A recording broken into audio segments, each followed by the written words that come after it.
Here Comes ABS-CBN Fight Farm Series. Doon ko nakilala yung matinik na Joey Lipitin.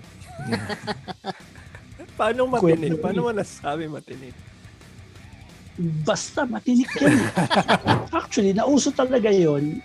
Feeling ko, dahil sa akin, hindi ko kailangan magpakita ng emotion pagdating sa decision ng Exactly. It's beyond my control. At the same time, Tama. gray area na yun sa part 2 eh. Hindi na ako dun eh.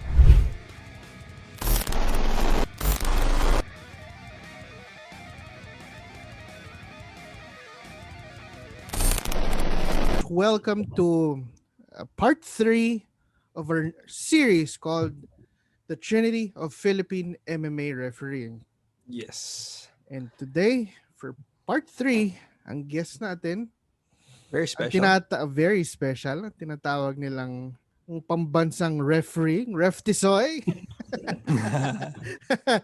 Referee Florence Eusebio. Hello. Welcome our very own welcome. Jason Statham. Yun. Good evening. Good evening, Bro JC, and good evening, Bro Carl of Destroy Manila. Mga titos of fighting natin. Yun. Yes. Two of the titos of fighting. Thank you so much for gracing us. Oh. So we'll get right to it. Flo, you've been refereeing for quite some time, but you studied under sina Joey at saka si Franco, di ba? How did you start with that? Actually, how did you get interested in Paano ka officiating? napasok sa Oo. Seems to be a very interesting story. Maganda kwento niyan. Yes. Interesting yan. Ganito yan. Mga year, batang BPO kasi ako eh. Isa ako sa mga matatagal na sa BPO. I started working muna sa BPO just in mga 2003. 2003. Tapos, well, a lot of people naman knows that the Katuno brothers ay namin, malamang nandun ako sa kanila. Doon ako sa kanila. So parang anak na ako ng nanay ng mom nila. So yon, by the year 2010, I was working in one of small BPO company dito sa Ugong, sa tapat ng Shopways dito sa Ugong sa Pasig. May Shopways natin dyan eh, di ba? Ewan ko kung nandiyan pa yan eh. Tumawag sa akin si Aaron. Sabi niya gano'n, Tol, kailangan ko ng referee. Since basketball player kami nung high school ng kuya niya, sabi ko, referee? Hindi ko alam kung pwede ako kasi may trabaho ako. Tapos sabi ko, sige, magpapatanong ako. Sabi niya, Sira, anong referee ba iniisip? Sabi ko, basketball referee. Kasi nga basketball yung sport yun, syempre. Oo. Sabi niya, MMA. Sabi ko, MMA. Sabi ko, saan ako hahanap niya? Wala akong alam yan. Very niche. Oo. Sabi ko, wala akong kakilala ng kanya. Sabi niya, hindi naman kailangan maghanap kasi ang gusto ko, ikaw. Sabi sa akin ni Aaron, ha? Paano gusto mo? Ikaw. Sabi niya, total aangas-angas ka naman. Kanya, aangas-angas ka. So, lagi kang may kaaway sa Facebook. Mga gano'n, aangas-angas ka. Dito mo na lang dalhin sa dali mo dito sa sport na to. Sabi ko, tol, hindi ako hindi ako marunong yan. Sabi ko, gano'n. Ganito. Magkaka-event kami. That was Academy Fighting Championship. Sa ABS-CBN, before pa noon. That was before pa, mid-2010. Doon bro, ang venue, doon sa pinuntahan natin sa Pasita Action. Oo, yung event na DFL. Yung mismo location. Sa DFL pa. Okay. So dinayong pa talaga. Okay. Oo, doon. Tapos sabi niya gano'n, may event tayo ron, pumunta ka, Unlimited Sige. Sabi ka lang, pumunta ka, ang event mag-start ng 7, so be there by 2 p.m. Sabi niya gano'n. Sabi ko, okay, sige. Give me time to adjust. Tumawag sa mga Wednesday, Thursday. Sabi ko, kailan ba yan para makapag-prepare pa ako? Sa Sabado na. Ha? Sabi ko, walang yan naman yun. Short notice. Anong susuotin ko? Magsuot ka lang, maghanap ka ng rubber shoes. Kung may jogging pants kang black, maghanap ka. Sige, meron ka naman siguro. Sabi ko, jogging pants, meron ako black. Sabi ko, ganun. Puta, dumating ako. Yung rubber shoes ko, yung Air Zoom pa. Yung Wow. Social? Kulay maroon. Kasi nga, basketball. Oo. Maroon. Kulay maroon. Hindi pa naman, buti naman, hindi pa strict during that time. Kasi amateur nga. Sabi ko, wala akong nasusuot. Hindi, kami nasagot ng t-shirt mo yan. So, to cut the story short, referee Marky Mendoza, the one who officiated Kiko Matos and Marod, ano? Billy Jack. Billy Jack. Sa Araneta. Siya yung nag-ano sa akin. Siya yung nag-orient sa akin, nagturo sa akin. Okay. So, ayun. How did that first orientation go, Flo? Parang medyo, ano ba? Kasi mula basketball, biglang MMA referee ka na. Ano to? Sapa ka na. Bro, wala sa pagmamayabang ha. Hindi ako fan talaga ng MMA. Fan ako ng boxing. Fan ako ng boxing kasi my grandfather, uncle ng airpats ko, isa boxer, amateurista sa Pasay. So wala akong any knowledge about mixed martial arts. The only time na nahilig ako sa mixed martial arts is when I saw Frank Shamrock fought one of his sparring partner na Russian. Yung in-slam niya tapos pagsuntok niya sa ganto sa lower part ng shoulder, dislocated shoulder. Doon ako na Okay. UFC na to or ano pa? Some UFC other UFC. na siya. I forgot the name of the Russian eh. Okay. Tapos ayun, yun nga, yung orientation, tinuruan niya ako, sabi niya, bro, ganito, ganyan. Tapos sabi ni Aaron sa akin, huwag ka mag-alala, pagka during match naman, nandun naman ako sa paligid ng ring, boxing ring pagamit namin. So ayun, okay naman. Pagka kailangan ng stop, sinesenyos ako ni Aaron, stop mo na. Sinesenyos na. Okay. Gulpi na. Oo, tumitingin ako sa kanya, sumusulyap-sulyap ako kasi paikot-ikot siya sa ring nun eh. Ang matindi pa nun during those times, pagka nagrereklamo yung kasi bago lang ako eh. Pag nagrereklamo yung mga cornermen, pinapatulang ko ngayon. Paano pinapatulan? Sorry. Pinapagalitan niya yan. merong isang former URCC fighter na hindi maganda yung naging outcome niya ngayon. Hindi ko na banggitin yung pangalan. Sinabihan ako, no? Hindi ka marunong mag-referee. Sabi sa akin, babakad na dyan. Ako na dyan. Sabi sa akin ganun. Hindi ka naman marunong eh. Hindi naman ako tinanggal ko yung rubber gloves ko. Ibintato ko sa kanya. Di ikaw na. Sabi ko sa kanya, baba ako. Ikaw na. Sa kanya ganun. Baba ako ng cage. Ikaw na. Pero namang one time, isang cornerman, ibinato sa harap ko yung headgear. Kasi fighters used to wear Amateur nga pala. Binato yung headgear sa akin. Ang gulo nyo! Sabi sa akin, kinuha ko yung headgear. Ibinato ko din sa sahig nila sa corner nila. Suotin nyo yan! Sabi kong ganun. Kung ayaw nyo lumaro, bumaba na kayo rito. Sasabihan ako ni Aaron sa kanila, patula na, ganyan. Ikala ko kasi... Mainit dugo. Away naman eh. Kala ko kasi Battle of the Maangas eh. Oo nga pala, yun yung brinip sa'yo. Hindi, tsaka ganun, akala ko ganun eh. Laking Pasay tayo. Batang Pasay ako eh. So, pagka sa Pasay, may dibdib mo, kukulatain ka ng mga yan eh. Kukulatain ka ng mga tambay-tambay dyan na hindi ka kilala unless kakilala ka na. No? Ganon, hanggang sa every event, natututo. Did you start enjoying it na eventually? Oo, nag-enjoy na ako. kadalasan doon, dumarating ako sa event, may dala pa akong pagkain para sa mga staff ng Cat Bros yun eh. Looking forward na dun sa gig. Pagbaba ko ng Pasita, pero ang Dunkin Donuts doon, bibili ako ng donuts. Dali ko sa mga... Puro yung location ni Flo eh. Puro food eh. No? Oo, kasi yung mga landmark eh.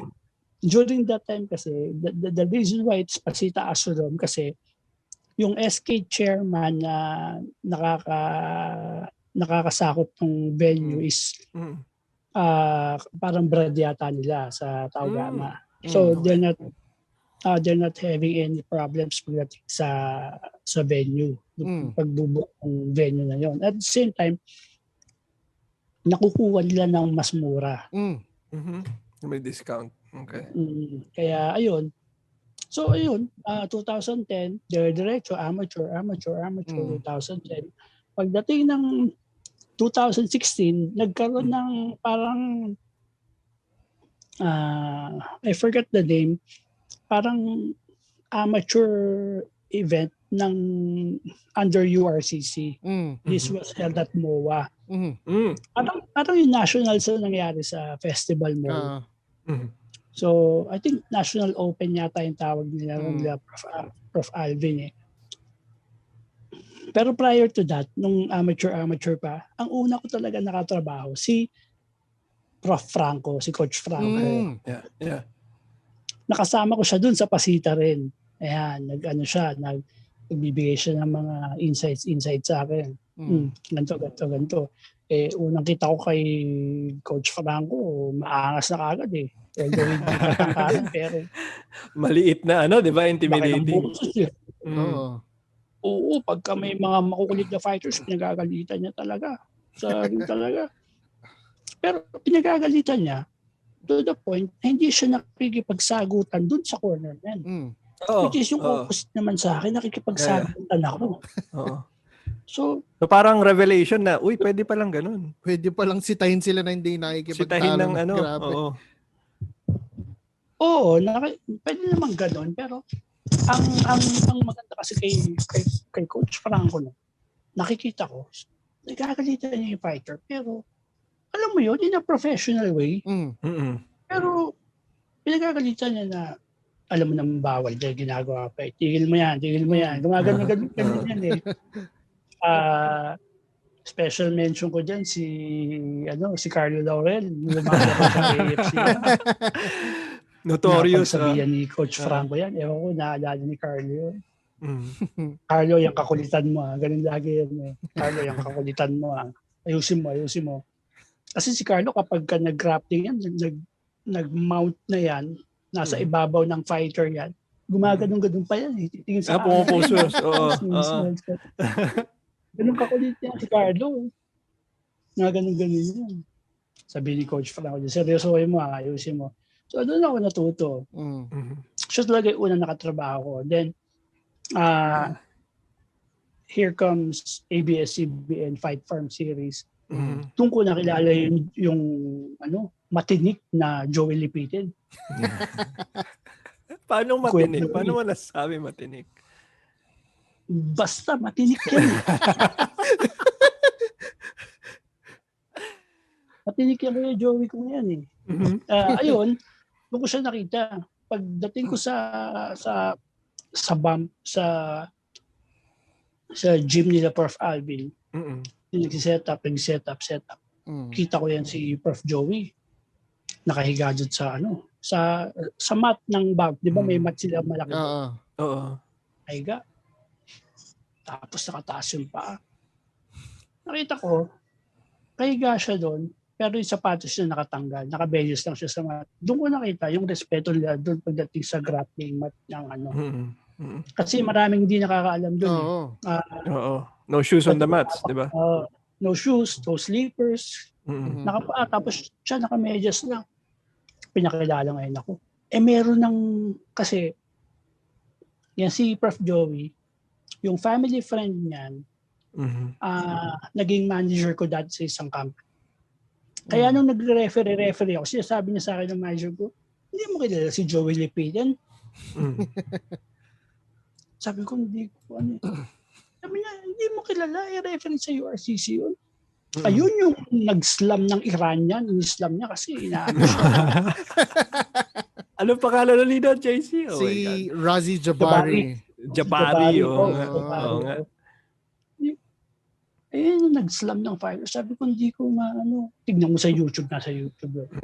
Hindi ko ito patitignan. Pero nung nakita ko si Prof. Joey, sabi ko, ito pala yung Joey Lipitin. Ang malupit na nga. Joey Lipitin. Sabi ko gano'n. Lapit ako, sabi ko, Ref, sabi ko, Florence po. Sabi niya gano'n. Ako po yung makakasama niyo. Ayos yan, sabi niya gano'n. Pa-picture kagad ako kay Prof. Joey. Doon kami sa yung mga posters sa URC sa bank. Mga posters sa URCC doon kami. Hindi ko makakalimutan yun. Ang malupit pa doon, siya naka-MMA, naka-fight shirt na pang-MMA. Ako naka-pang-basketball shirt na naman. T-shirt ko pang-basketball. Yung paborito mo mga basketball jersey, no? Hindi naka-jersey. Actually, t-shirt naman. Pero pang-basketball. Basketball. Tapos, 3 kaming referee sa fight farm nun eh. Si Coach Franco, nagja-judge. Si Prof. Joey, siya yung head referee namin sa fight farm. Ako, tapos si referee Marky Mendoza, yung nagturo sa akin, nag-present sa akin. Alam mo sabi ni Prof. Joey? Kantong bouts yan. Sige, ikaw na sa main event. Ako dito. Ikaw, Florence, ikaw dito. Bigyan niya kami ng chance to be put on the spotlight. Kasi inisip ko, Joey Lipitin, malamang main event to. Itong mahahawak. Hindi. Mark, you do the main event. Florence, ikaw yung co-main. Ako na dito. So, observe siya. Pag may kailangang sabihin, pag may kailangang ituro sa amin, doon lang siya. Pagka okay, wala ka marinig sa kanya. Ganun sila. So, ngayon, as time goes by of being a mixed martial arts referee, pagdating ng 2016, after the National Open from MOA, yun nga, doon na mag-start yung 3-on-3. That was 2016 sa Marriott. Di sabi sa akin ni Aaron, nandun kami, bro, stay ka muna rito sa MOA. Gagawin ko rito. Sila Prof. Alvin, sila Joey, sabi nga ni Aaron. Nagdating, doon lang ako sa MOA. Naka-shirt na ako, naka-t-shirt na ako, ganun ako eh. After ako mag-officiate, ganun lang formahan ko naman palagi. Kaupo lang ako ron. Doon ako sa malapit sa cage. Dumating na si Prof. Alvin, si Coach Marcos Balda, lalaking tao. Prof. Franco dumating, si Kuya Joey dumating. Pinractice na namin ngayon yung ang kulit nga namin sa cage, pinractice namin yung the way how to officiate. Pero mo, first ever na professional event na pupuntahan ko, ay yung kagad ang baptismal of fire. 3-on-3. Grabe din. Sounds hard, man. Oo. Gano'ng kahirap yun? Oo, actually. Ito pa, malapit na pagdating namin sa Marriott, I was informed na sa 3-on-3 lang ako gagamitin. Pagdating ko ron, sabi nung dalawa, si Prof. Franco at si Prof. Joey, sabi nung dalawa, ikaw dito, ikaw dito. Sabi ko, teka, 3-on-3 lang sabi sa akin. Hindi yung pakinggan nyo sila. Pakinggan nyo sila. Okay. Sa akin, ito schedule natin. So ayun, yung mga pro-am bouts nun sa URCC, ako yung sa kanya pinahandle. Okay. And first ever professional bout ko na na-handle si Rodjan Min Chavez. Lumaban siya. Marriott, nanalo. Tapos ito na, 3-on-3 na. I think that was past 1 in the morning. Wow. 3-on-3. Grabe yung tao sa Marriott. Grabe, sisigawan, 3-on-3. Tapos hindi pa natapos ang isang, grabe, pero mo, Sugar Estroso. Tapos kalaban sila Arvin Chan, di ba? Okay. Even more. Hindi ko alam ang gagawin ko. Paano ka papagitan dyan? Kasi yung pinractice namin sa MOA nun, hindi pala ganun. Hindi ganun ang katotohanan. Kasi nung nagpa-practice kami, nagtatawa lang pa kami. O ganito, sa kukulit namin, nangunguna pa sa kakulitan si Prof. Alvin Aguilar eh. Tapos tawa lang kami, tawa. Kulang pa kami ng kulang kami ng tao pa sa MOA noon. So meron pa silang isang friend na babae, galing flight. Yung galing flight, dumating sa MOA para dadala pa yung baggage na dumaan pa dun sa MOA para lang makasama namin para mag-practice ng 3 Tawa kami ng tawa. Pero nung mismong match na, ang wild na siguro. Ay, sobra. Hindi ko alam. Nagtataka nga ako. Sabi ko parang ito yata yung longest first round na officiatan ko. Kasi nag-expand yung oras bigla. yung 3 minutes sa sinasabi nila, parang pakiramdam ko 15 minutes yung unang round eh. Tapos, nag-expand yung oras for you eh.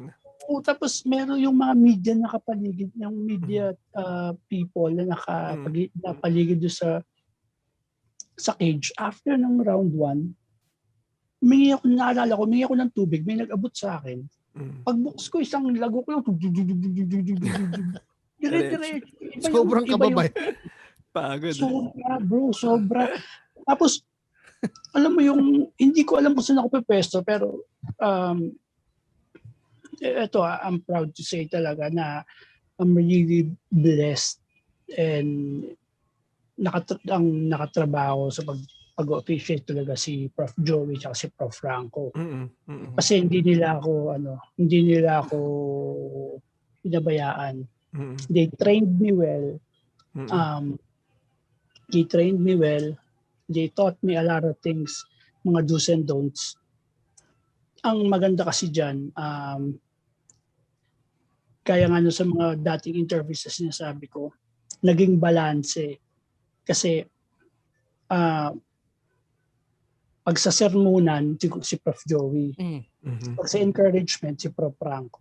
Ang maganda dyan. Balanse nga. Oo, balanse. Pag may mali ka, sabihin sa'yo ni Prof. Joey, ano nangyari? Ay, laki ng boss pa kayo nun eh. Kuya Joey, ganyan. O sige, ano mo? Ayusin mo. Ganyan, sa susunod na ba? Ganyan. O, tapos, kailangan walang makikita ang buta sa atin. Hindi tayo perfect. Pero may mga glitches tayo, pero kailangan marunong tayong bumawi.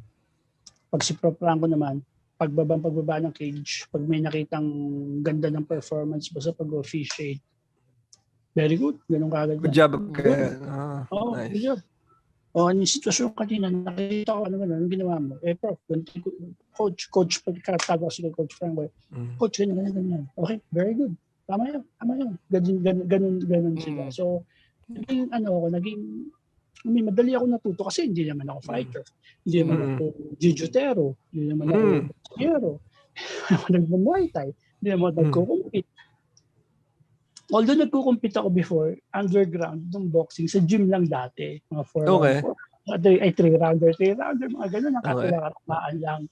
So, yung mga competitions na mga official event talaga, hindi ako sumasali sa mga ganun. So, ayun.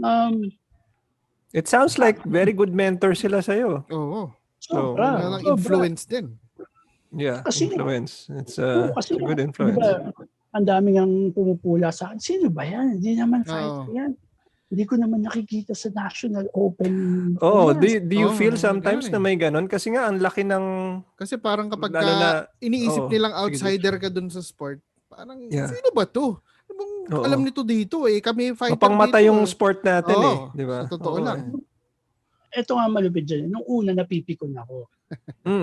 Naiidis ako. Tapos pag nagsusumbong ako kay Prof. Joey, kay Prof. Franco, sabihin nila, anong gusto nilang gawin? Kasi sinabi sa akin ni Prof. Franco saka nung Katunaw Brothers. Sila yung nakakaalam ng tamang sport eh. Ba't hindi sila nag-apply? Bakit hindi sila to become diba? Kasi ako ang sinasabi ko gano'n na si Kuya Joey naman, hindi ba naman kailangan maging fighter, maging MMA fighter, maging alam mo yung black belt sa jiu-jitsu or in any other combat sports. Bakit si Yuji Shimada? Sabi niya, Oo nga eh. Yuji Shimada. Although some people, ngayon kasi nakikita na syempre yung mga glitches sa pag-officiate ni Yuji. Pero if nakikita nila yung pagiging official ni Yuji Shimada ng mga Pride Days, ang angas ni Yuji. Walang makitang butas. Yeah. Maangas si Yuji. Kaya na syempre, nagkakaedad na. Kaya, syempre, bagal na yung reaction time eh. Oo. Pero sabi ni Kuya Joey, si Yuji, hindi naman fighter si Yuji eh. Hindi naman sa combat sports niya si Yuji eh. Pero he made a name, di ba? As a mixed martial arts referee kasi nung Pride Days pa. Nung Pride Days, mas malupit pa ron kasi. May soccer kicks. May head stamp, di ba? Yun yung brutal talaga na rules eh. Nung nakita ko si Yuji Shimada, mas matangkad pa yata ako kay Yuji Shimada. Naman, maliit siyang tao, di ba? Kaya sabi ko, tsaka nag-training ka naman ng boxing eh. Binyang ganun. Oo nga, exactly. Kaya, mga time na yon, sabi kong ganun, pucha, ba't kailangan i-please ko itong mga nag-aano sa akin, Kasi feeling ko lang feeling ko lang naiingit sila kasi, alam mo yun, ikaw yung nakakaalam ng sport eh, bakit wala ka dyan? Bakit hindi ikaw? Di ba? Oo nga. Ngayon may nakikita kang isang hindi naman MMA fighter, hindi naman lumalaban sa mga jiu-jitsu competition na professional referee niya. To be honest, ang bilis din ng pag-usbong ko eh. Nagpapasalamat ako talaga. Ang bilis kasi, alam mo yun, hindi naman ako well-known na sa fighter eh. Ang ginagawa ko lang, kung yung sinasabi sa akin ng mga mga ahead sa atin, sinusunod ko. Sabi nga sa akin ni Prof. Alvin, next time, kapag ganyan, ganito gawin mo, ganyan gawin mo, na hindi mo kailangan magmadali, hindi mo kailangan ganun. Nagano'n ako ni Prof. Alvin, right then and there, pagbaba ako ng cage. Nagano'n niya ako, bro, 1% improvement is already an improvement. Hindi mo naman kailangan na 15%, agad 20%. Pag kaya everyday nga natin every time na we step inside the cage, we're learning tututo tayo and kailangan may improvement. Feeling ko naman may improvement ako kasi hanggang ngayon nandun pa rin ako hanggang ngayon the people from mga bosses natin sa URCC, they still like me, they still want me, so that's the only thing that matters actually. Tsaka di ka pa naman kunyari yung malalang level, yung kay Mario Yamasaki, di ba, Flo? Halos mamatay-matay na yung halos yung fighter, di pa niya tinatapos. Minsan nga, nagreklamo pa sila sa akin na may mga early stoppage daw ako. So, may early stoppage, may late stoppage, but I have my own reasons naman about that. Exactly. Ayun. Saka ikaw yung nasa loob mas magaling pa sila sa nasa loob. Exactly. Nasa labas sila eh. Hindi naman nila cage yun eh. Exactly. Ang sa akin lang naman kasi, ako yung pinakamalapit sa lahat ng malapit sa fighters. So if, kahit sabihin mo yung judges, na kami nakikita na, mas malapit ako eh. Ako yung pinaka closest person eh. So, ayun. Tsaka ang naman natin dyan is fighter safety. Yeah, exactly. Which leads me actually, Flo, I remember one time, nandun pa ata tayo sa QC, some food park, yung event. Tapos, I've seen you save so many fighters from too much damage na tipong parang routine na sa fighters yun. Pero they have no idea how hard it is to step into like yung half second na yun na sasapakin na nila yung naka-ground and pound yung isang opponent na sobrang out of it na like that saves them from brain damage, di ba? Tsaka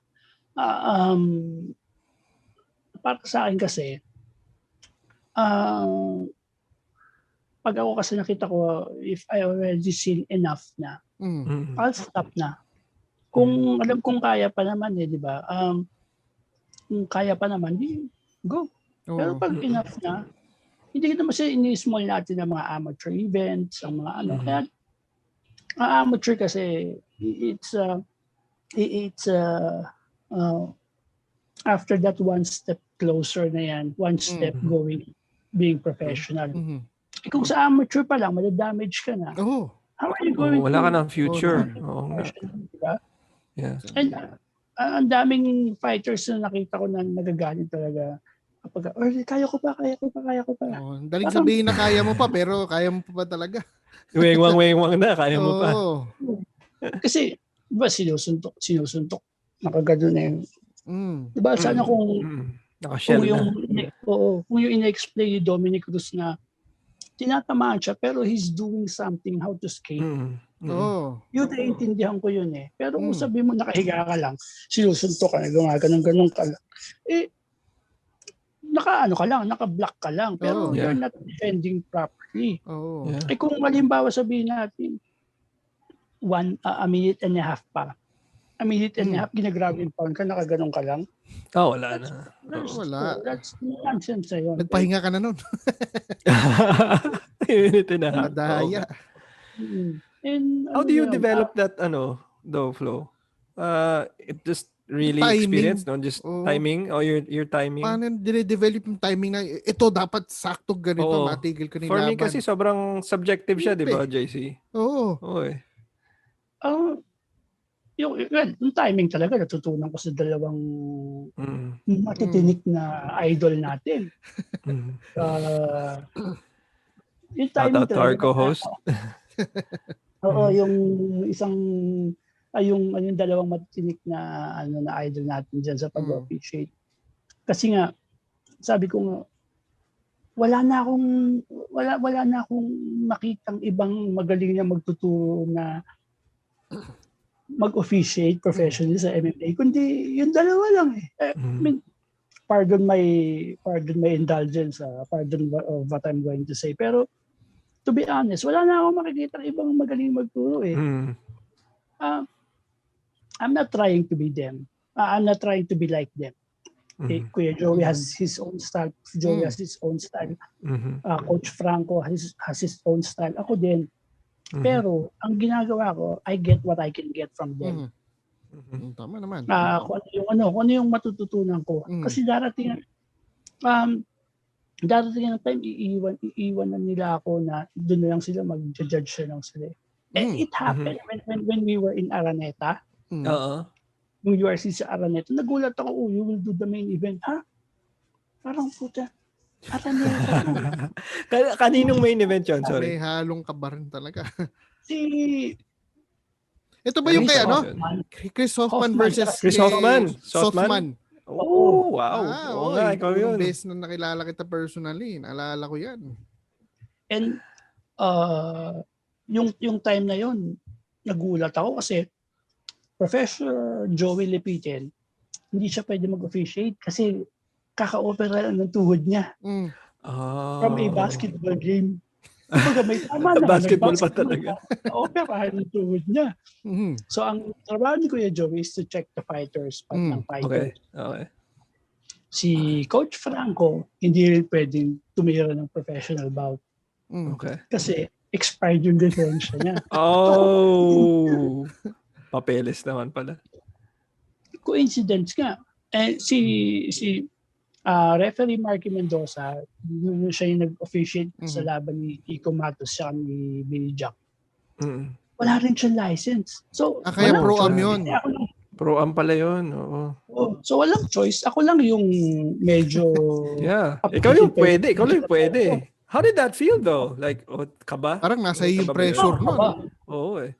Kasi I haven't officiated ng heavyweight match yata or mas higher ng weight. Parang light during those times sabi ko nakakaba. Sabi sa akin ni Prof. Joey at ni Prof. Franco, iikot naman kami sa labas ng cage eh. So tignan mo lang kami. Yeah. Sige, explain mo yan. Yeah. If kailangan ng patayuin ng fighter, sisenyas naman ako. If okay lang. Gaganon yun. Actually, yun ang sikreto namin tatlo. Siguro na ikwento na ni ni Prof. Franco sa inyo eh. Si Ref Joey Yung din nasa baba. kwento niya na yan. Yung May nasa nag-umiikot. baba. Umiikot. Tapos sisenyo si Prof. Joey na. Ibig sabihin, patayin pag masyado nang matagal sa ground, wala namang ginagawa. So, from there, natututo ka. And sa tingin ko, nung nag-main event ako sa Smart Araneta, doon ako talagang natuto kasi bigulaan yung pag-officiate ko noon eh. Ang tagal ko raw tinigil yung laban ni Sotman. Sabi ka nung ibang comments, di ba? Nung nag-usap tayo nun, sabi nila, late stoppage. Hindi, dapat, maaga pa lang tinigil na kasi wala dapat na. Earlier pa daw. Ito explanation ko dyan. And ito explanation ko dyan. Ang kampiyon, si Hoffman. So kababayan natin. And challenger, si Softman, which is a foreigner. Although foreigner din kahit papado si Hoffman. Mga Phil Swiss, di ba? No, pero Filipino, di ba? Yung time na yon, it's a championship bout. It's a title match. If ititigil ko yung laban kaagad, magiging premature stoppage. Mapupulaan ng event, mapupulaan ng... kasi baka sabihin home court advantage eh. Mismo. Yeah, mas may question pa. I gave Sotman the chance na hindi ko siya binigyan ng chance para mabugbog ng gusto ni Sotman, ni Hoffman, Chris. I gave him a chance na to defend, makawala sa ground and pound, para at least kung natalo siya, and yung pagkapanalo ni Hoffman, for me, it's more convincing. Kasi kitang-kita di ba? I gave him the chance. Alam nga naman, 2, 3, 4 na suntok, itigil ko na. Alam mo yun, di ba? And ayun nga yung explanation ko ron. Na para sabihin hindi home court advantage kasi kababayan mo si Chris Hoffman. Di ba? And after the event, nagkasalubong pa kami ni Hoffman, ni Sotman sa sa labas ng Araneta. Siya pa yung lumapit sa akin, tinamay niya ako, bro, you did a good job. Thank you for the opportunity. Sabi sa akin niya. Nice. Sabi sa akin, so may respect, di ba? Oo, tsaka, alam mo yun, ang gusto ko lang is maging convincing yung pagkapanalo ni Hoffman na walang masabi na tinigil na maaga ng referee kasi Pilipino, kasi tisoy din, gano'n. Yeah, Pero sa experience mo na bilang referee, ano yung pinakamahirap na siguro para sa'yo na officiate mo? Yeah, which match? 3-on-3 talaga. 3-on-3 normal. Talaga. Oo nga. Oo. Ito malupit yan. Every time na magkakaroon ng 3-on-3, pag umakit ako sa cage, sinasabihan ako lagi ni Aaron Katunaw, sana tamaan ka. Yan ang friends. Napakabait na kaibigan. Kasi ang wild nga naman ng 3-on-3. So ano kayo, di ba? 6 kayo sa loob ng cage. Siyam actually. Ay, oo nga. Oo nga, Sham. Wow. Kaya, sorry. Tapos, actually, tinamaan ako dati. Tinamaan ako ni Sugar Ray. The body shot ako noon. So pumapasok ako sa opisina no, naka-bandage yung ano ko. Although hindi naman malalim. Wala naman broken rib. Pero ayun yata yung pangalawang yung sa Araneta na yung hinarangan ko si Mark Gataitan. Yung binarikadahan ko si Gataitan. Ay, 2017 na to. O yung second 3-on-3 na. Yeah. Yung pa lang dapat isa kong tatanong eh. Sa akin yun. Yung tatanong ko sana kung ano yung pinakamasakit na nakuha mo injury sa pagpigil ng fighter sa laban eh. Body shot. Body shot ni Sugar Ray Estroso. Meron naman during the police pa yun ha. The police pa. Hindi pa siya clean. Oo, meron naman ako experience sa AFC naman yun, Academy Fighting Championship. Sa Pasita naman nun, I think that was 2017, mga second year na yata. Merong isang fighter, tin-triangle choke niya yung kalaban niya. So, ang instruction kasi sa akin yung pag triangle choke, nag-tap na yung chino-choke. Pasok mo yung kamay dun sa nakalak para hindi na mag-lock sa habang pipigilan. Pagpasok ng kamay ko, sa sobrang excited ng fighter na nanalo, bigla niyang tinanggal ngayon yung paa niya kasi naka-triangle, di ba? Bigla niyang tinanggal yung paa niya, so pumalo. Nakita ko yung paa niya. Buti ka mo, tumagilid ako, so dito ako tinamaan sa gilid. Kasi kung hindi ako tumagilid, dito ako tinamaan sa baba. Nakatulog ka nun. Tulog. Ang tao kahit gaano kalaki yan. Diba? Ang tao basta kahit dito. gaano kalaki, basta dito sa button talaga na sa panga talaga, babagsak talaga. Buti ka mo, nakita ko yung paa. Ganun pala talaga yun. Totoo pala yung slow motion. Nakita ko parating. Ito na.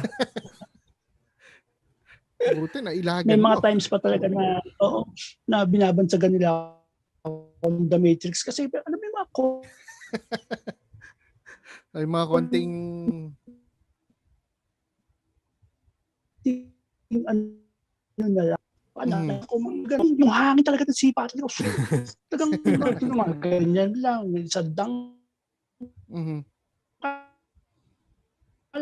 Nakikita ko talaga yung sipa. Sabi ko nga siguro nakatulong din yung paglaro. Nag-improve dahil sa basketball, di ba? Oo. Siguro nakatulong talaga. Reflexes ng basketball. Kasi babatuin ka ng bola. Malaki din yung naitulong yun eh. Malaki yung ano yun eh. Kasi si Prof. Joey nagba-basketball dati yun. Kaya yun. And then hanggang ngayon, nag-ano pa rin na Do you still play basketball? Recreationally? Last na naglaro ako ng basketball nung sa dating company ko, mga 2017 yata yun. Nag-sports fest kami. Kaya maganda yung nilaro ko, kaya nasundot naman ako sa mata. Walang yan. Mas dangerous. Ayaw ka ng palaruin? Sabi ng misis ko, sige, laro ka pang basketball. Akala ko yung sarili mo, 18 years old ka pa.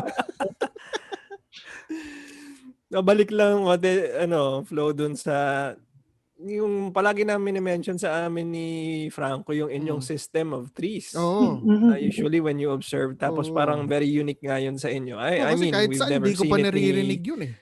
we've never seen it ni JC sa UFC or sa One, yung tipong rumoronda yung dalawang referee sa likod. So parang how did you guys develop it? Tsaka paano siya useful sa every fight? Like, mukhang pulido na yung system niya. Can you walk us through it? Actually, nauso talaga yon, feeling ko, dahil sa akin. Kasi nga, dahil alalayan ka nila. Dahil sa pag-aalala nila sa akin. So, they decided, Prof. Joey and Coach Franco decided to walk around the cage para kung saan pwesto, kung saan ako nakapwestong corner, nandun si Prof. Joey, kung saan ako nakapwesto, pagkatabi lang corner, nandun si Prof. Franco. So, ayun, kasi na-develop na. Pati yung sistemang ganun, na-develop na namin yun. All throughout, simula nang nakilala nila ako. Siguro pag-usapan nila na kailangan ng guidance sa itong tao. And it just happened na talagang naging effective talaga para sa amin. Nakabuti pa pala. Kumbaga, kasi sa nakikita namin nag-level up nga yung system eh. Yung sistema na yun, parang niisip nga namin nung kinuwento sa amin ni Coach Franco at nakwento din ni Ref Joey. Sabi namin, bakit ito hindi ginagamit sa mga tipo ng UFC, One Championship? Triangulation, yun yung tawag niya doon, di ba, JC? Tama, triangulation. Sabi ko, napaka-effective nito. Oo nga naman, unang-una, hindi makikitaan ng butas yung mga referee kasi sigurado nila kung tama yung tawag o hindi. Yeah. No, sabi ko nga na-develop yun. nung ano na nga, nung napasama na ako sa grupo kasi tingin ko talaga kailangan ng alalay, kaya kailangan ko talaga ng alalay doon. So, they decided to do that. And then at the same time, we decided to do that na nagiging gano'n na kami. So, ayun. And super effective. Super effective hanggang sa actually wala nga nakakapansin nun eh. Wala nga nakakapansin. Oo nga. Ang hindi mapapansin ng mga tao. Nalaman lang nung kinuwento ni Coach Franco tsaka ni ano eh. Kasi kahit kami napapanood naman namin kayo pero nung kinuwento nyo, may nangyayari palang ganun. May ganun pala, oo. Kasi nga at least covered nyo lahat ng angles. Kung may nakakapit sa cage, hindi nyo kita, ganun, di ba? Or out na ba yung fighter? Oo. Tsaka ano kami, we talk inside the cage. Kumbaga sa basketball, kami magka-teammate na nag-uusap lagi sa loob ng... Oo. How do you do it? Meron kayong shorthand na ba? Signals or something? O naka-radyo ba kayo para mag-usap? Oo nga, naka-airbus ba? Secret Service. Well, yung ginagamit namin dating microphone for ano yun, for event use yun. Basta before mag-start ng event, nag-uusap muna kami tatlo. Flo, ikaw mag-handle nito. Si Kuya Joey mag-handle nito. Si Franco mag-handle nito. Si Coach Franco mag-handle nito. Tapos, before mag-start yung match nun. Tapos, after the orientation, magkakasama kami. Magkakasama kami lagi tatlo. Punta kami sa red corner, mag-orient kami. So, ang gagawin ng dalawa, kaya I should say, natuto rin ako ng gusto. Pagdating doon sa Florence, ikaw magsalta. Bakit ako? Ikaw na magsalta. So, ang mangyayari, I will do the introduction hanggang sa kalagitnaan, sabay. Pag may gustong i-add, mga add-on si Coach Franco, si Prof. Joey, sila yung ganito, papasok biglang sisingit si Coach Franco, guys, ganito ang laki ng boss. Tawag ng cornerman yun. To, bawal to to, bawal yun. Gumagamit pa ng example yun. Ito, mga Jerry Legaspi move ha. Ito, ganyan. Ganyan si Coach Franco. Tapos si Prof. Joey, yung mga pasundot-sundot ng mga pa-illegal ng fighter. Pero sa totoo, pinakamahigpit talaga dyan si Coach Franco eh. Talaga yan sa lahat. Si Prof. Joey, ngiti-ngiti lang yan pero manggagalitin yan. Baka nakakatakot magalit eh. Aalisin ka niyan sa tabi ng cage. Pag inasar mo. May kikwento lang ako. Ito pinakamatindi yan. 1 year hindi nakapag-officiate si Prof. Joey kasi nga dahil sa tuhod niya.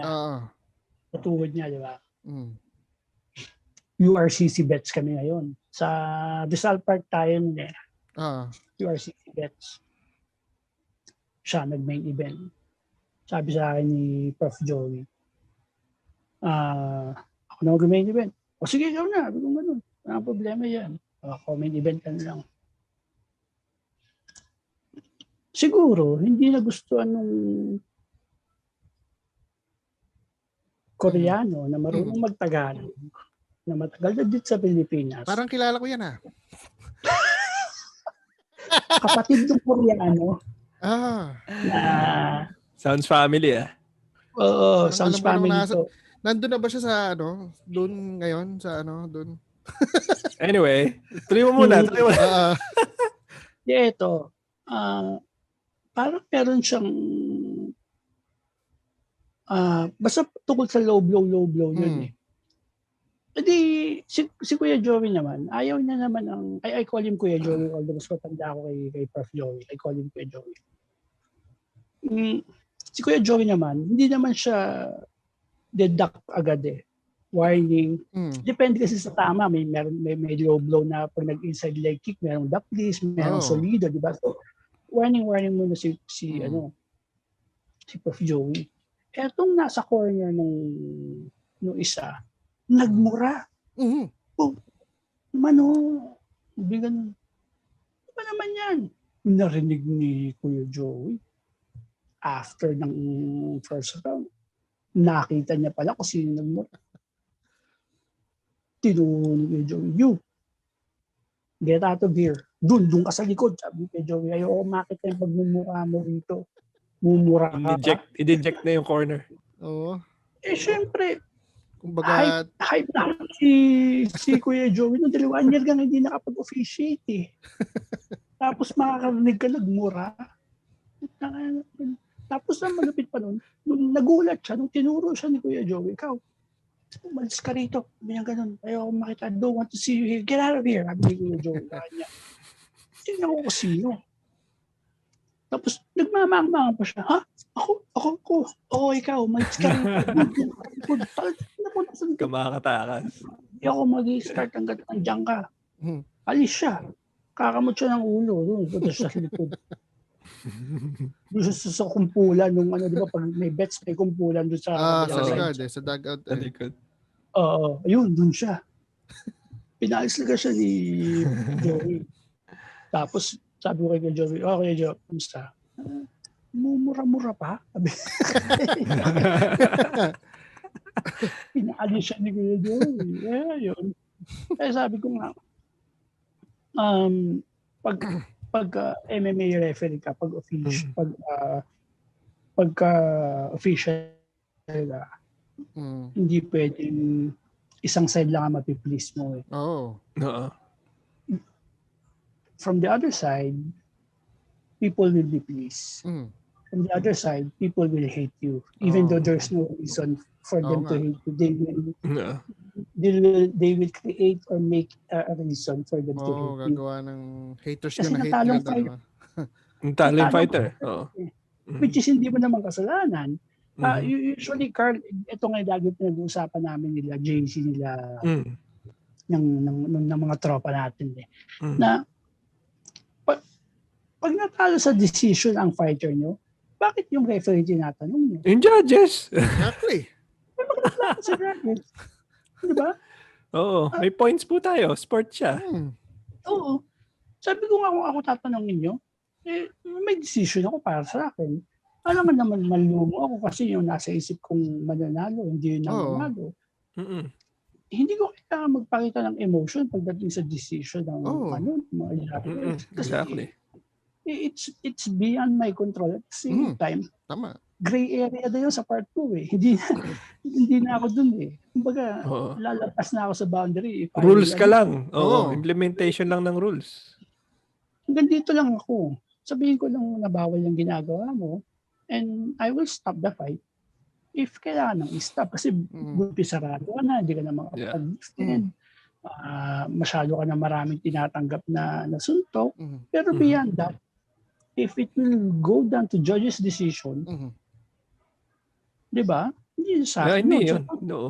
Hindi sa referee yun. Nasa judges yun. Don't ask me. Wag akong kulatain niyo. Hindi naman yan tipong Dominic Cruz tsaka Keith Peterson di ba? Oo. Yung ipapaban mismo referee. Ayoko yung mag-officiate sa akin. Wala pa naman ganun yung experience sa'yo. May ganun Oo, like Dan Hardy versus Herb din, di ba? May mga ganun ngayon. Yung tipong ni-request ng fighter na ayoko maging referee sa laban ko yan si sabi Florence. Ni Peterson, wala ka naman ganung... Well, I don't referee prelims. Prelims. Wala pa naman Wala pa nang ganun. Wala pa naman akong na-experience sa ganun. Pero baka siguro may mga ganun na rin may gusto. May worst experience ka na ba, bro? I mean, wala ka pang jabari, di ba, in your life? Like, I'm sure that'll be memorable. Inaway ka ng matindi ng fighter dahil sa alanganin na... So, sa feeling nilang alanganin na tawag? Feeling nila, nangyari ng ganyan? Meron. Ang fighter na nanalo si GR Castillo. Hindi ko na maalala yung fighter pero amateur to eh. Pinapound na ang ganda ng laban kasi si GR, although he's just he has one eye, syempre.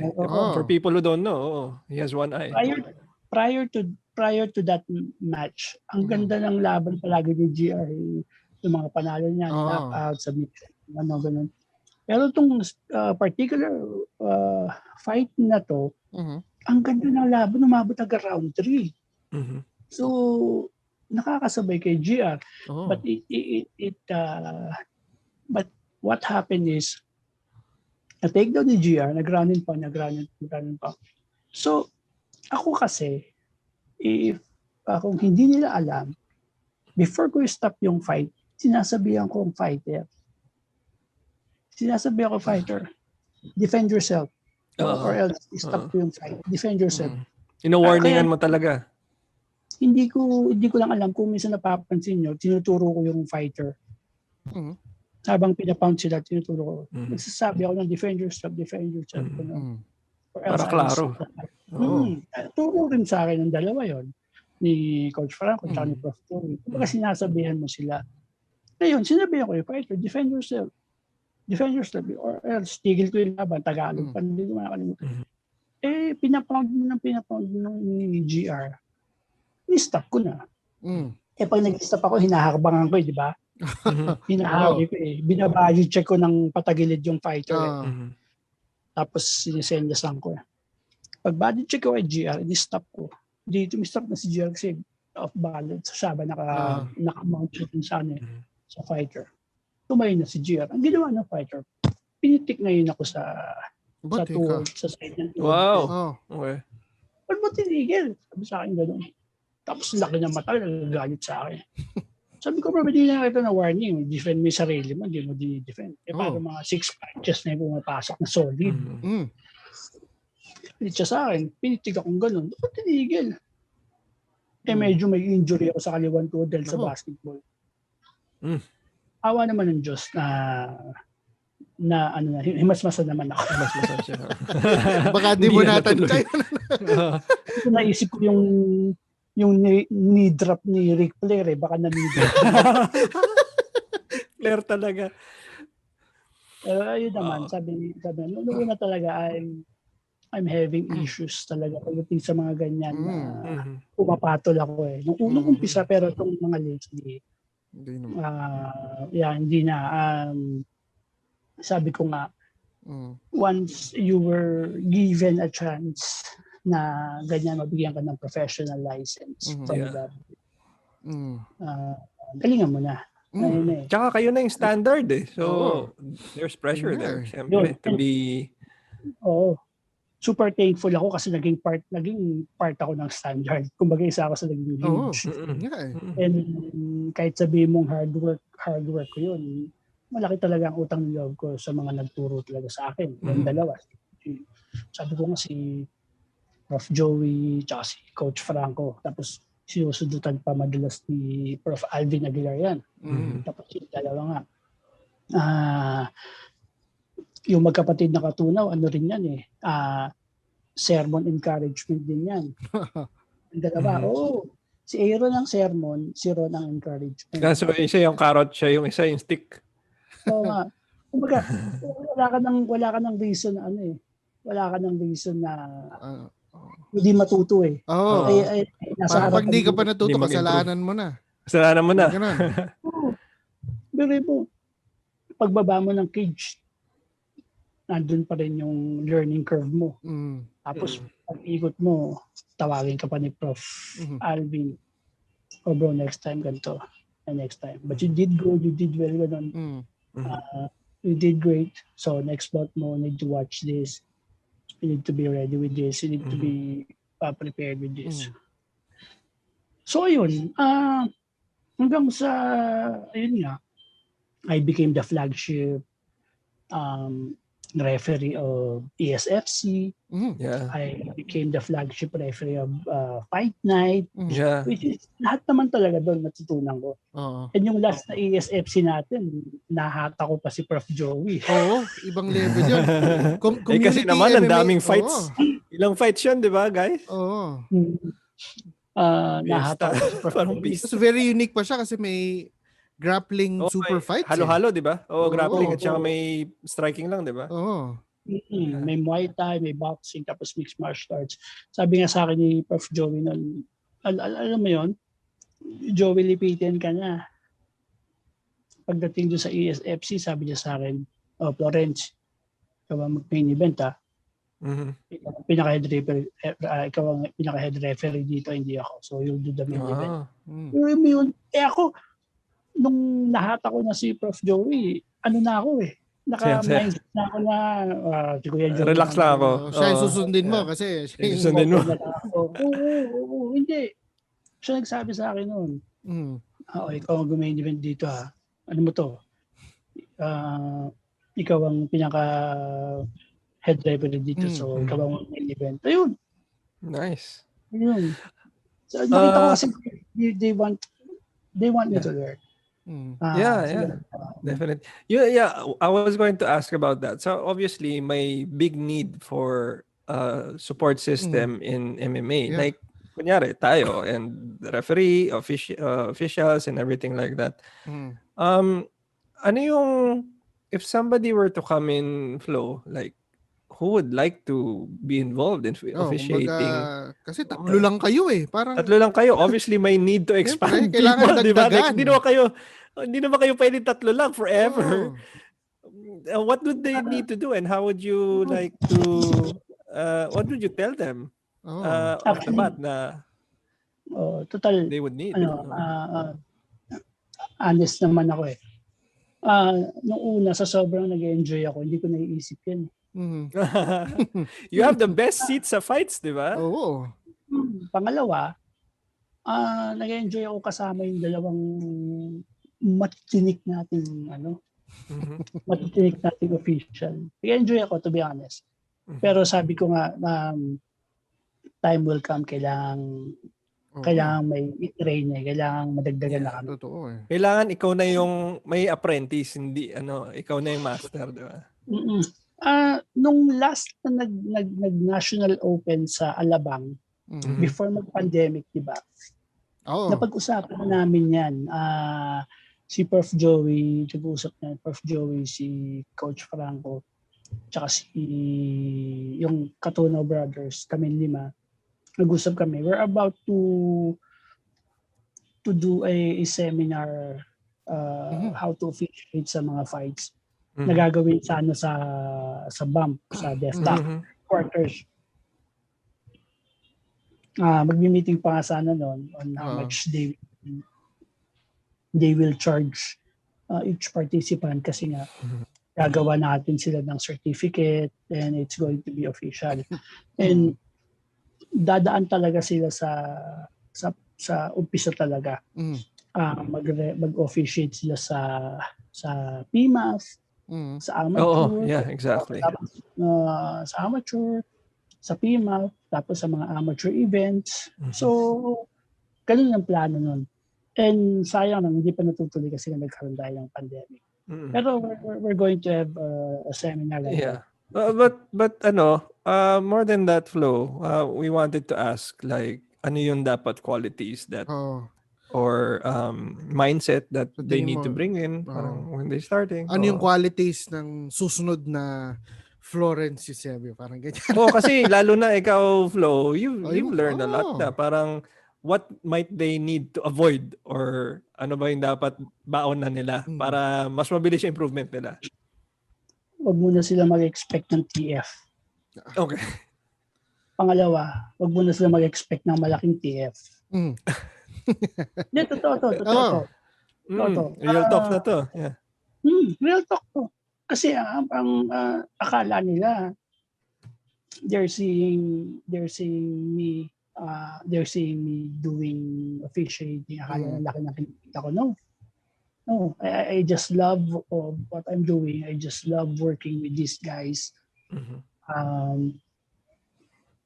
Yung naghatak sa akin dito, yung Catuno Brothers, their family. So I tried to do it, and at the same time, it became effective, and then I enjoy it. So whatever amount that I'm getting right now is because of the sacrifices I did when I was starting. Ganun naman yun most people in our industry doesn't realize this one. How to sacrifice, how to shell out money, how to how to be more patient pagdating diyan. Diba gusto shortcut no? Oo, Sabi jumping the nga, line usually. Akala nila pag MMA event, TF kagad TF. No, you go for your experience first. You build your name. Gumawa ka ng pangalan mo. Si Manny Pacquiao ba kumikita ba ng 15 to 20 million per fight yan before? Oo, hindi, di ba? Magkano unang TF niya? 200? Parang ganun. Bago pa siya lumaban sa ano yun, yung palaro ni Mayor Atienza dati na boxing sa Manila. O, di ba? Lumalaban siya, yung mga premyo lang, di ba? Ganun din yun. Sa pagbabasketball, mag-inter, barangay ka muna. Kahit sa barangay, sino ba nagbabayad ng kota? Ikaw. Bayad kayo ng kota. Minsan wala pa kayong manager na ng uniform nyo. Kayo pa ang magagastos para sa uniform nyo. Ganun din sa MMA. Huwag kagad tayong mag-expect na talent fee. Pag may sinabing talent fee, huwag kagad tayong mag-expect na bigger talent fee. Hindi ganun. Dapat alam natin yung ibig sabihin ng salitang pro bono. In other terms, abonado. Na-experience ko yan. Pero naman, I've learned a lot. Kasi talaga sabi nga nila, kung gusto mo maging successful, learn how to sacrifice. Because it pays off later. Hindi naman nasa iyo yan kung gusto mo na mag-stop at this point or if you want to continue, di ba? And reach the point na talagang yung mga Filipino fighters natin, di ba? Yung mga kahit naman sa international fighters, kahit sa UFC, di ba? Ang dami-dami mga nag-start talaga sa umpisa dyan. Mga $1,000 lang ang TF nila. Pag baka wala pa 1,000 Wala pang 1,000, no? Well, that's awesome, Flo. It sounds like you learned a lot talaga from like your years trying to get into this and like you enjoyed it na.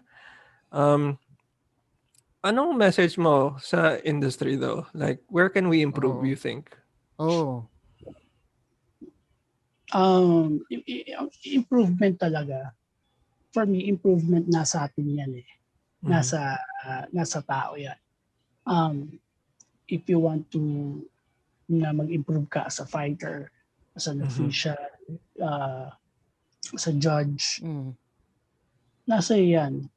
Basta kailangan maging patient ka and learn how to sacrifice. Kasi bago naman ako maging MMA referee, taga-kuha na ako ng headgear sa MMA event dati. After ng bout, kukunin ko yung headgear, pupunasan ko, dadalhin ko sa lockers, sa dugout.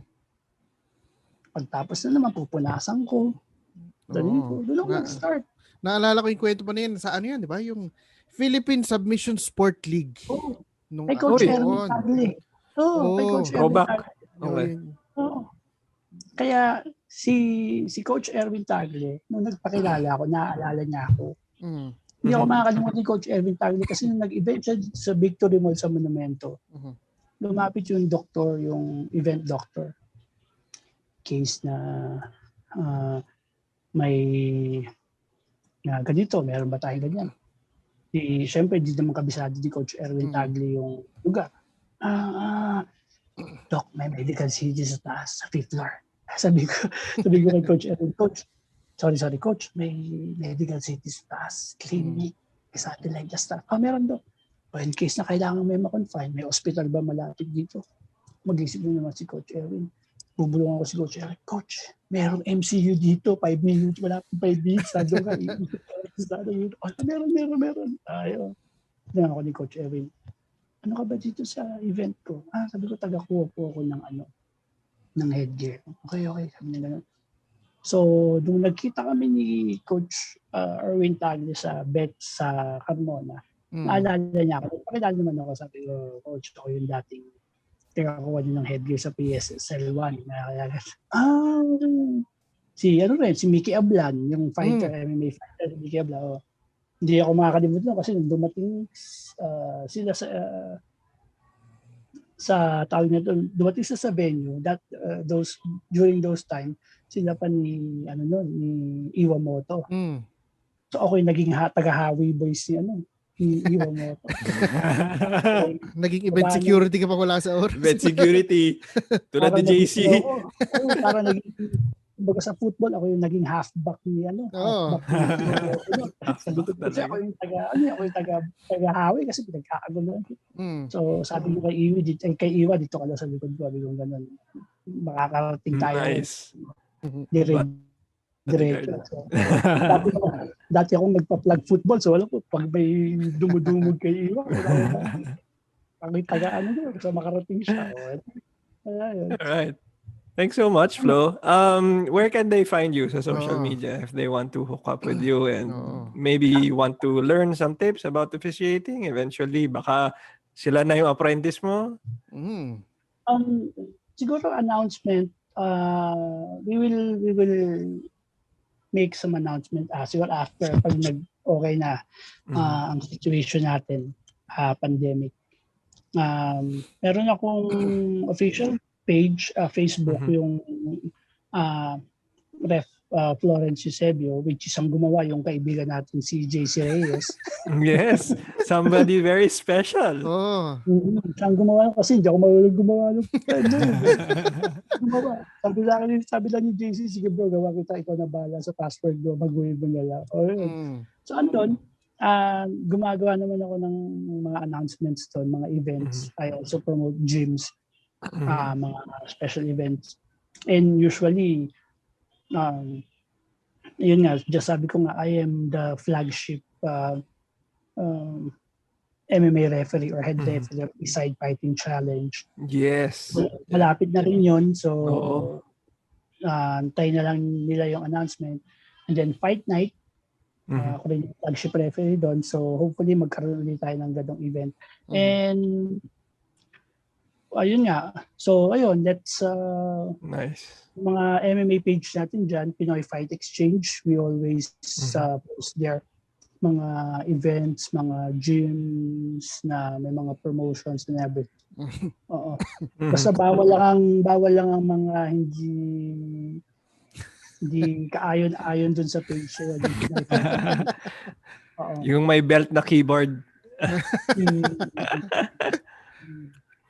Ayun, may mga MMA Talk Philippines, nag-post dyan minsan.